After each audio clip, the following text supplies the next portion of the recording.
Today we're whipping up something festive and fast, our 4-ingredient peppermint bark. Perfect for last-minute gifts or those surprise visits from family and friends. You know they're going to do it. All you need is white and dark chocolate, candy canes, and a touch of peppermint extract. In just 15 minutes, you have a treat that's as beautiful as it is delicious. Hi, I'm Stone, and welcome to the Mountaintop Kitchen.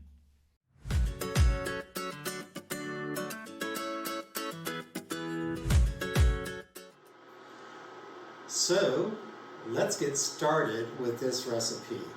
What you're going to need is about 340 grams of semi-sweet chocolate.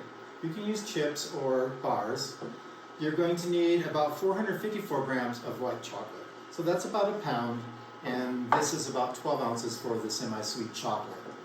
You're also going to need some peppermint extract. I have Wilton's brand here, and about 8 or 9 full-size candy canes. We have a bain-marie going over here. Oh, but before we do get started, how about subscribing to the channel? Make sure you're using a heat-proof bowl and that it does not touch the water. We have some water boiling there. We're going to start with the semi-sweet chocolate. Pour it into the bowl. Okay. And we want to stir this constantly. Now you can also use the microwave method as long as you are very attentive and melt it in about 20-second bursts and constantly check it. You don't want to burn your chocolate, and it's so easy to do in the microwave. That's why we're going to use the bain-marie today. And we're just going to melt it. So let that sit in there for a few seconds. And this is such an easy recipe to prepare. It's the last minute, right before Christmas. You need something quick. You don't have a dessert. Peppermint bark is the answer. You only have 4 ingredients: semi-sweet chocolate, white chocolate, peppermint extract, and some candy canes. It's so simple, and you can throw it together so fast. So let's just keep mixing this. It's starting to melt. Now we're using bar chocolate for our white chocolate. If you only have white chocolate chips, you're going to want to add about a teaspoon of a neutral oil in there, because white chocolate chips really are difficult to melt.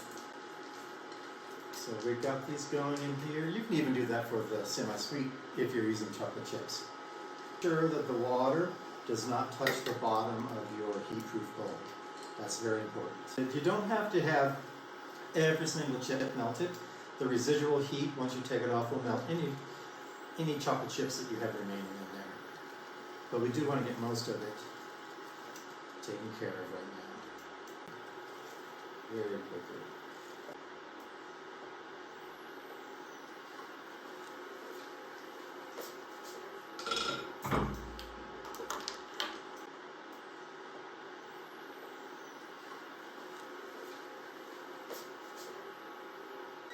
Okay, let's turn that off. The chocolate is mostly melted. We'll take it off of the bain-marie. Give it a quick stir to melt any of the remaining pieces. Okay, our chocolate is melted now, so we're going to spread it onto our cookie sheet.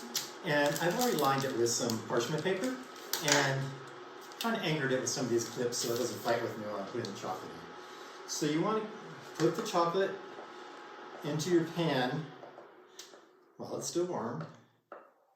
Get all that goodness out. You don't want to leave any. Okay. And I'm just going to spread it with my offset spatula out towards edges. You want it to be about 1/4 of an inch thick. You can see it's spreading quite nicely. Turn our pan around so we can get it towards the corners. Keep spreading. You want to do this before it sets. You want to get it all spread out.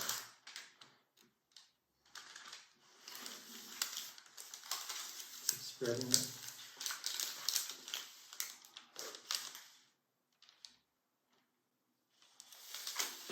Okay. Spread that chocolate out real nice.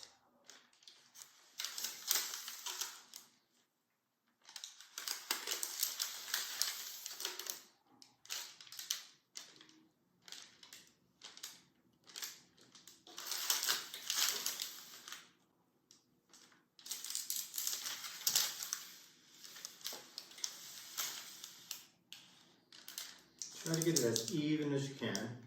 An offset spatula really helps with that task.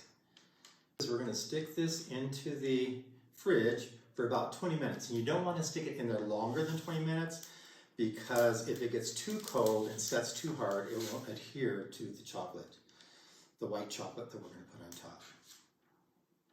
Okay.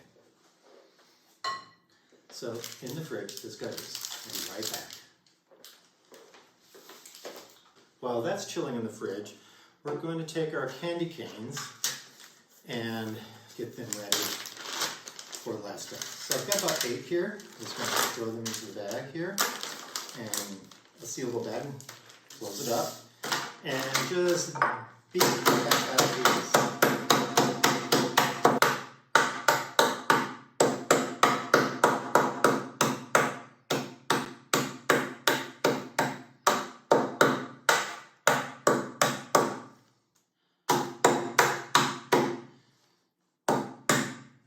Okay, I think that's good. All right, let's just put that to the side. You can actually pour it into a bowl.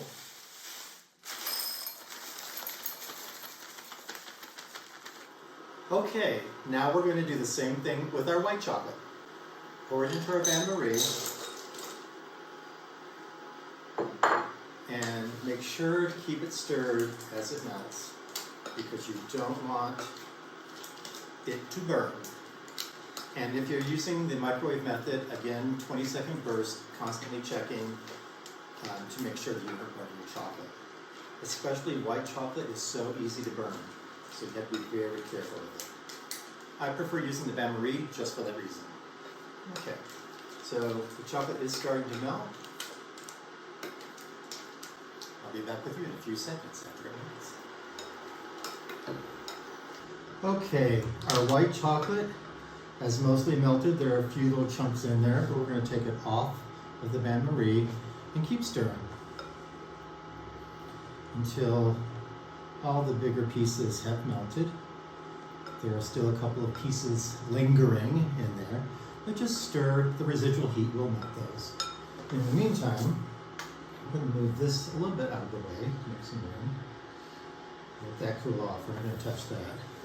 Keep stirring your white chocolate. And as we stir that, let's make some room here to bring back our dark chocolate, our semi-sweet chocolate. Stir, stir, stir. Still have a couple of small pieces here that I can see. So we're going to just keep stirring until that's all melted.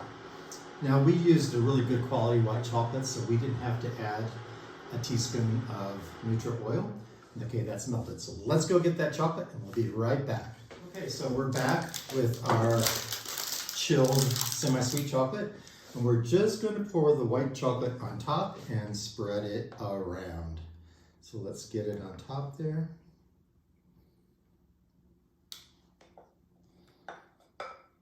Okay, get all that out of there. All right. Use our offset spatula again to move it around on top of the dark chocolate, going out to the edges, being very careful. Let's turn it as we can spread the white chocolate around a little bit more. Get it off to the edges of the dark chocolate. There we go. It's okay to go over the edge a little bit.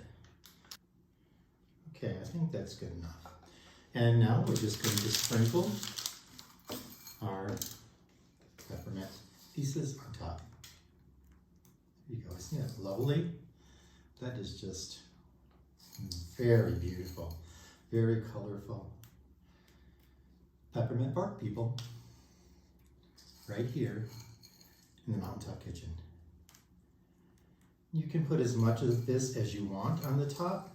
Some people like a little, some people like a lot. It just depends on what you like.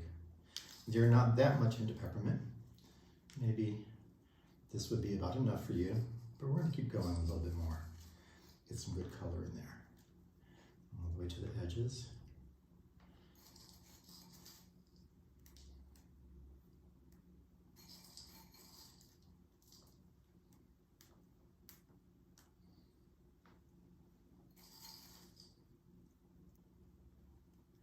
And there you have it. Peppermint bark. Thank you for watching.